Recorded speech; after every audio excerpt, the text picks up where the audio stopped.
The Coyote Twin, Vermilion's downtown theater. Providing entertainment Thursdays through Sundays.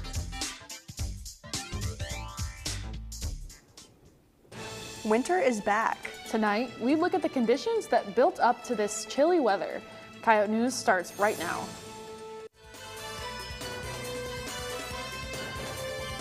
Live from the Al Newharth Media Center, this is Coyote News. Good evening, I'm Marissa Brunkhorst. And I'm Sydney Colin. We'll get to that story in a moment, but first. The USD Theater Department has officially announced their 2024-25 season. Some of the shows coming to USD include The Wolves, being performed in September and October, The Lightning Thief, being performed in November and December, and Every Brilliant Thing, which will be performed in October. There's also another show that has not yet been announced. That will premiere in mid to late February. There are 4 weeks left in the regular semester, but students are already preparing for finals. Many campus study spots are busy, so students have begun looking for off-campus study locations. Some students view Caribou Coffee as just a place to get a cup of Java, but lead chef Madeline Madsen hopes it'll also become an off-campus study spot. We like to have a fun and nice environment for our students from the university to come and study at. We have lots of different areas of seating, nice for group projects or just if you're studying alone. We also have our patio furniture now that the weather's getting nicer finally. Caribou Coffee also offers daily trivia questions as an incentive to study there. Other local coffee shops include The Bean, Starbucks, and Scooters. A statewide campaign to legalize marijuana has crossed the halfway mark needed for signatures. This comes as the state Senate passed a bill last month that would ban Delta-8 THC. South Dakotans for Better Marijuana Laws say they plan to set up drive-through locations to collect signatures in several cities over the weekend. The campaign has reached nearly 13,000 signatures already. The deadline to submit their signatures is May 7th. And a new group of 75 South Dakotans is being created to discuss global issues. The new advisory committee will be co-chaired by former South Dakota Governor Dennis Dugard and former USD President Jim Abbott. This is the 33rd state group that seeks to strengthen the United States' role in worldwide governmental, economic, and diplomatic affairs. One future goal to explore opportunities to sell more state goods and services globally. In the last week, temperatures have ranged from 34 to 68 degrees. Coyote News' Quinn Massick talked with an expert about our fluctuating spring. Snow blew over South Dakota in the past few days.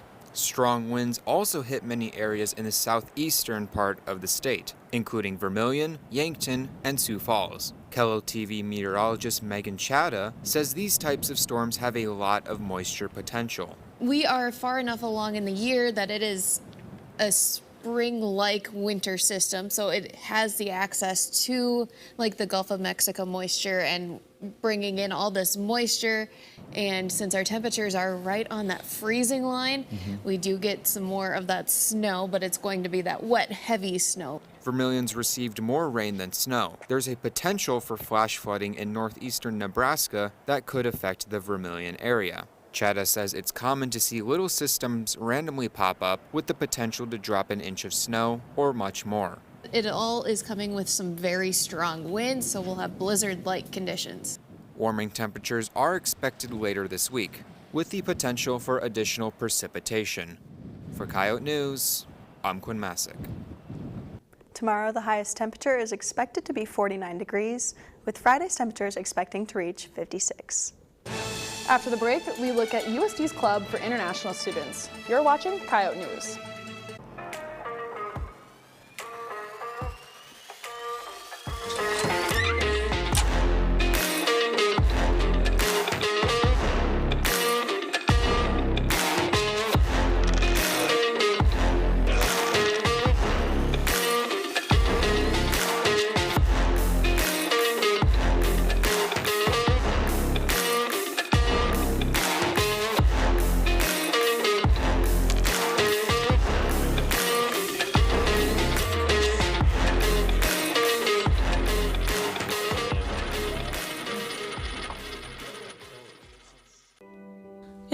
States, approximately 6.3 million animals enter shelters every year.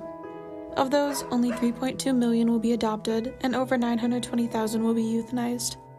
Help put a stop to animal homelessness, save a life, and rescue your next best friend. This is Coyote News. As the semester comes to a close, many international students are gearing up for their trip back home. Coyote News' Ethan Kaler spoke to one student about his experience. As the semester ends, many international students await going home. These students are in the midst of making plans on how they will return to their families and are beginning to reflect on their experiences here at USD. Santiago Granados looks back at his first year here at USD and describes what has left a lasting impact on him. Probably my first semester at the dorms. I was able to make a lot of friends throughout the halls, meet with other people. We usually had some fun nights, movie nights, stuff like that. Just really the friendships that I made here. Although Granados has enjoyed his time here, he's still eager to see his family back home in Colombia. I spent my time here the best I could, and that's what I'm going to be proud of. I have no regrets at all. I'm just excited to go home, meet with my family again, and just have some fun time away. Students traveling back home looking for help are encouraged to talk to the Gallagher International Center.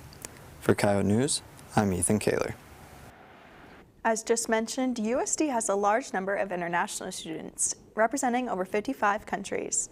The International Club recently hosted the African edition of their Around the World series. Those who attended were offered insight into Africa's diversity and authentic cuisine.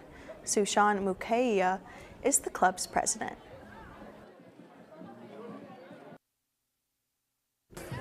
We strive for a goal where we can provide a platform and a community where people can really be comfortable and showcase their talents.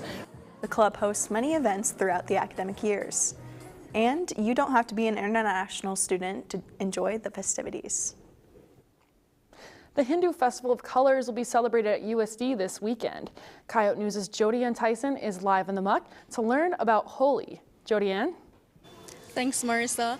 I'm here with Pragati Roniar, president of the Nepalese Student Association. Now, Pragati, what exactly is Holi and why is it celebrated? So Holi is like a Hindu festival that we celebrate in the sense of the welcoming spring and the triumph of good over evil, and just playing with color, having fun, coming family together, and just enjoying the good weather. And you mentioned the colors. Is there like a meaning behind the colors? Yeah, so this is Holi is basically for the power and the color of love between Lord Krishna and Radha. So to celebrate that color of love, we play with different colors to celebrate the triumph of the good over evil and just the triumph of love. So that what signifies the color, and we will play with colors, yes. Okay, and who can come to the celebration? Is it only for Nepalese students? No, it's for everyone and anyone at USD and in Vermilion. Anyone who wants to come is welcome. We will provide the colors, we'll provide food, just like a good time for everyone to come together. And what's one exciting thing that you're looking forward to? Probably playing with the colors. That's my favorite part. I'm like, we have bought a lot of colors, so like different kinds of red, blue, yellow, green, like there's a variety of color, and I'm ready to be plunged. So we'll have like a water as well, so we'll have watercolors and plain color, so like playing with the colors and plunging your friends in the water, so it'll be like an inflatable pool. So having that, I'm so excited for that one. Thanks so much, Pragati. Thank you. And if you're looking for something to do this Saturday, consider putting Holi on your list. For Coyote News, I'm Jodianne Tyson. Thanks, Jodianne. The Festival of Colors takes place Saturday morning at 10:30 on the Muck West Lawn. In the midst of this winter weather, one sorority is raising money to help a local nonprofit. The Alpha Phi chapter is holding Alpha Freeze, an event where students can purchase snow cones. The sorority is raising money for the Women's Domestic Violence Shelter in Vermilion. They say they want to raise awareness for an organization that helps victims of domestic abuse or sexual assault. The Alpha Freeze starts Tuesday afternoon at 3 at the Alpha Phi chapter facility. Then the next day, Alpha Xi Delta and Lambda Chi Alpha are collaborating with a watermelon bash. Along with food and yard games, a representative from each Greek chapter will compete to see who can throw a watermelon the farthest. Proceeds from the event will go to Feeding South Dakota and to the Foster Network. The event takes place next Wednesday at 4 in Prentice Park. A reminder for students that there will be no classes on March 29th and April 1st because of Easter break. For those staying on campus, the Muck Dining Hall will be open for brunch and dinner on Friday, Saturday, and Monday, but not Sunday. The C-stores in North Complex and Coyote Village will remain open. Next on Coyote Sports, a women's basketball player set a new career high. And the volleyball team played a spring match against Morningside.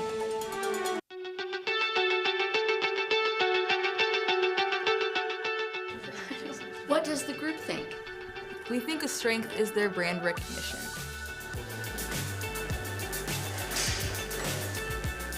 This is Zoe, and you're listening to Afternoon Rap on KAOR 91.1 FM. This is my next selection.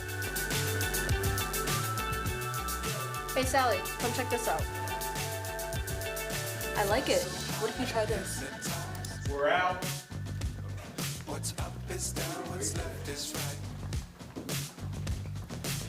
What did you think of your performance today? I believe I did well. I achieved what I needed to do for the team. The team actually functioned the way we needed to. We did our 111th and we were able to make plays.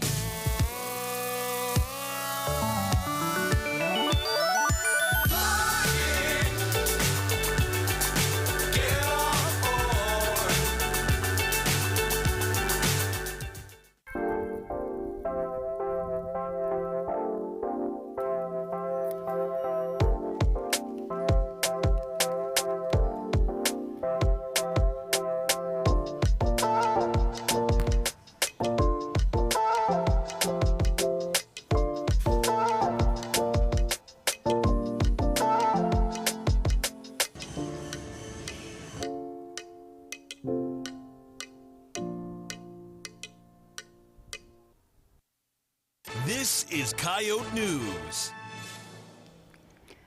The women's basketball team is on a winning streak. This is Coyote Sports. I'm Madeline Canal. And I'm Myra Ingram. The women's basketball team competed in 2 rounds of the WNIT. In round 1, USD took on UC Riverside. Carly Duffney led with 15 points, 4 assists, and 3 rebounds. Behind Duffney was Morgan Hansen with the season best of 12 points. She shot a perfect 4 of 4 from behind the arc. The 2 teams were close in the first 3 quarters, but the Coyotes would win this one 72-57. Next, South Dakota took on Northern Arizona. Grace Larkin scored a career high of 34 points. She also added 12 rebounds and 4 steals. At the end of the first quarter, the teams were tied at 17 points. USD then trailed Northern Arizona at halftime and at the end of the third quarter. In the fourth, the Coyotes turned it around to win 79-65. The women will move on to the WNIT Super 16 and compete against Wyoming on Friday. 8 Coyote football alumni showed their skills during Pro Day on Monday. Pro Day allowed for NFL scouts and CFL representatives to watch athletes in different competitions. The competitions include the bench press, vertical and broad jumps, 40-yard dash, 3-cone drill, 20-yard shuttle, and individual position drills. Pro Day prepares these athletes for the NFL Draft, which will take place April 25th through 27th in Detroit, Michigan. Athletes from other universities such as University of North Dakota and Black Hills State University were present at Pro Day. Last week, Coyote News brought you information about the Pride of Western Plain fundraising initiative. Coyote News' Alex Kleinschmidt is live in the muck with USD Athletic Director to learn more about other changes that might be in store. Alex? Thank you, Madeline. I'm here with John Schmel to talk about name, image, likeness, otherwise known as NIL. So how was the current NIL deal agreed upon? So we have joined with a company called Sunil to launch the Pride of the Western Plain collective, and all of that is to benefit our student athletes, but also make an official collective that we partner with.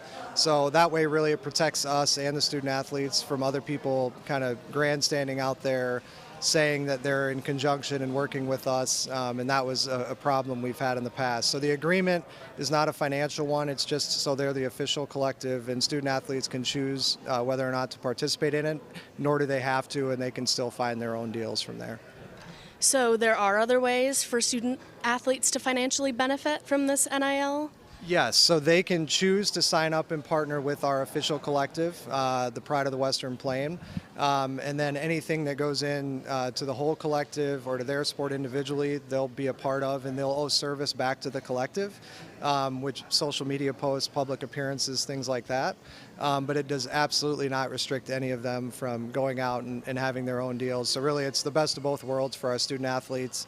And Sunil's founded by an individual I've known for 7 years, and his whole purpose has kind of been to challenge the NCAA and get student athletes paid. So he's someone I know and trust and has the student athletes' best interests at heart. Will Howling Pack members be affected by this deal in any way? Not directly. They can't, the Pride of the Western Plain Collective, you can't get any direct benefit like you can if you give money to the Howling Pack and get tickets and other things like that and points. This is all separate from that. It's not tax deductible. So it's really just whether or not our fans choose to participate in it. And I guess in that case, we just hope they ask or choose to be and, not or, right? Because moving their money from one bucket to another doesn't necessarily move us forward holistically. But ultimately, it's up to each individual to choose what they're passionate about and where they want to support. And if they're happy with where their investment is, then I'm happy.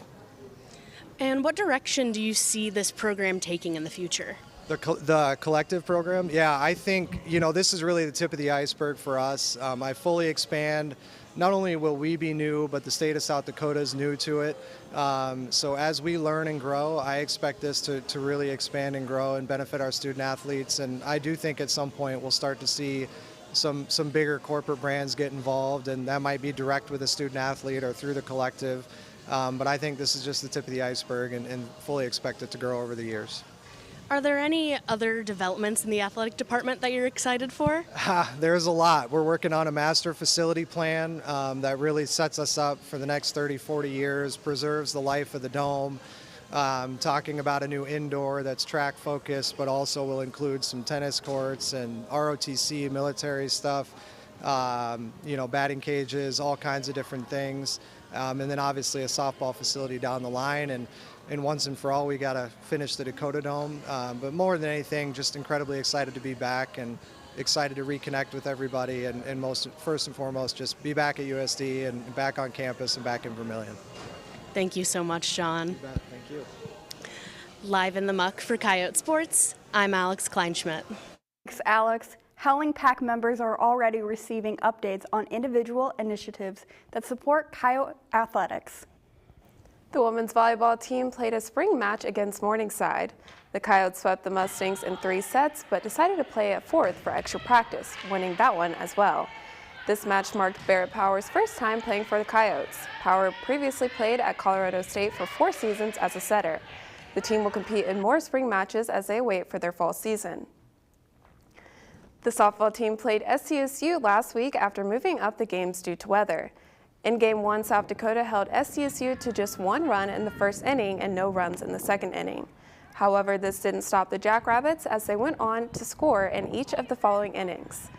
USD drops this one 8-0. In Game 2, the Coyotes put 2 hits on the board with a double from Autumn Iverson and a hit from Alexia Terrazas. The Jackrabbits would take the lead and win 7-0. Game 3 was canceled due to the weather. The team will play against Kansas City on Friday. The women's tennis team will compete against St. Thomas. They last had a match against Kansas City. B. Havlikova and Paige Alter won the #1 doubles match 6-2. South Dakota also won the #3 doubles match with the second going unfinished. The Coyotes won 4 of the singles matches and ultimately win against the Roos 5-2. The women have a 4-game win streak and sit 8 on the season. The men's pole vault team finished their 2024 indoor season ranked 2nd in the nation. Among the top 4 individuals include Marshall Farrow, Eric Hamer, Trey Young, and Spencer Bewley. Farrow and Lucky Huber, the director of track and field, were recognized at the Summit League Indoor Track and Field Postseason Awards. Farrow was named the Summit League's Indoor Men's Field Athlete of the Year, and Huber garnered the Summit League Indoor Men's Coach of the Year. Farrow will compete tomorrow with his teammates at the Clyde Littlefield Texas Relays. Many Indigenous athletes on women's track and field team have been making waves in their sport, setting records and climbing the ranks in their events. Kaylin Jade, Mattia Yellowmule, Taylor Byerly, and Jade Effacoffey are among the group. Effacoffey is currently ranked 8th in the Summit League 400 meter, while Yellowmule sits at 4th in the pentathlon. She says being a Coyote makes a difference. To remember that there's a huge community of people, our people specifically, that are supporting us and that are always watching. I think it's also important to just remember that people are watching you, especially the youth. I think that's the biggest thing, just inspiring them to pursue something like this and just that it's so attainable for Indigenous youth. The women say they strive for success both on the track and in the classroom. The team returns to competition next Friday at the USD Early Bird Home Meet here in Vermilion. That's it for Coyote Sports. When we come back, Jody Ann Tyson is back in the muck to learn about an art display coming to campus. Stay with us.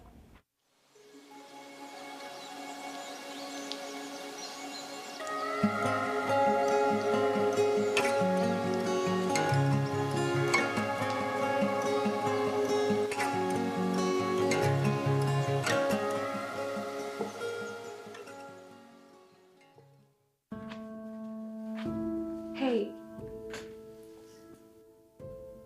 can I talk to you about something? Of course. Is everything okay?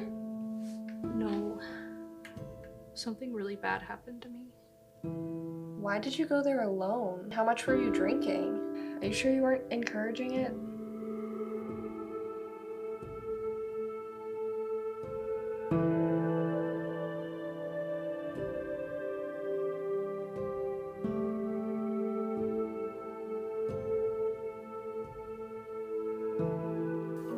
I am so sorry that happened to you.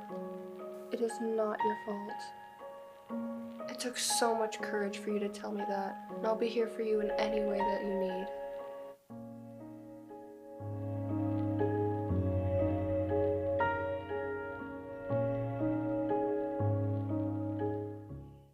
This is Coyote News. One campus group is doing their part to fight sexual assault and domestic violence. Coyote News' Jody Ann Tyson is back in the muck to learn more about the Clothesline Project. Jody Ann. Thanks, Sydney. I'm here with Alexa Carlson with the Clothesline Project. Alexa, what is the Clothesline Project? Yes, so the Clothesline Project is a visual representation of just different community members who have either personally experienced interpersonal violence or community members who know of someone, and it's basically just a string of t-shirts and where people can write their own messages or statistics about interpersonal violence. And what inspired its development? Yeah, we're really just trying to raise awareness for just how prevalent interpersonal violence is, and it can take many different forms. It can be battery or incest, childhood sexual trauma, so just recognizing all these different forms. And who can support this project? Students definitely can support and show their support by making a t-shirt, and with this you can go to the information desk in the muck, make your t-shirt, and then submit it, and then you can see it up in the visual representation, and then you can also just view if you want to just go to support. So this is at the WH Over Museum on April 5th and 6th. Thanks so much, Alexa. Thank you. For Coyote News, I'm Jody Ann Tyson. Thanks, Jody Ann. Again, the display opens Wednesday, April 3rd in the John A. Day Gallery before moving to the WH Over Museum on the 5th. Firefighters in New Jersey came to the rescue to a yellow Labrador stuck in a tire. The dog, named Daisy, had her neck deep in the middle of a tire's rim. Firefighters worked quickly to remove the tire while also keeping Daisy calm. The fire lieutenant said they tried vegetable oil and soap to get the dog's head out. Eventually, with the help of plasma cutters, Daisy was freed. And AAA reports that 7 tire punctures happen every second. We asked our ex-followers if they know how to change a tire. And what about you, Marissa? Well, I had a flat tire last summer, and that was pretty stressful, and the guy at the gas station helped me, and I learned from that guy, so shout out to him. I learned how to change a tire back in driver's ed. It was my friend's uncle, actually, that helped teach me, so shout out to him. Forget his name right now, but yeah. Myra, Madeline, any of you guys know how to change a tire? My dad's probably taught me, but I don't remember. My dad taught me how to change a tire. Nice. Good man. Let's see, do our followers know? Yeah, I was so surprised by that, because I I just thought it would be worse. No, that's good that it's 2/3 that people know. Follow our X page at USD Coyote News to take part in more of our polls. And that's all for Coyote News. Pick up the Volant's latest issue. Listen to 91.1 for news updates throughout the week and for coverage of your USD sports. Don't forget to follow our social media pages for the daily updates and the weekly poll. Have a great day.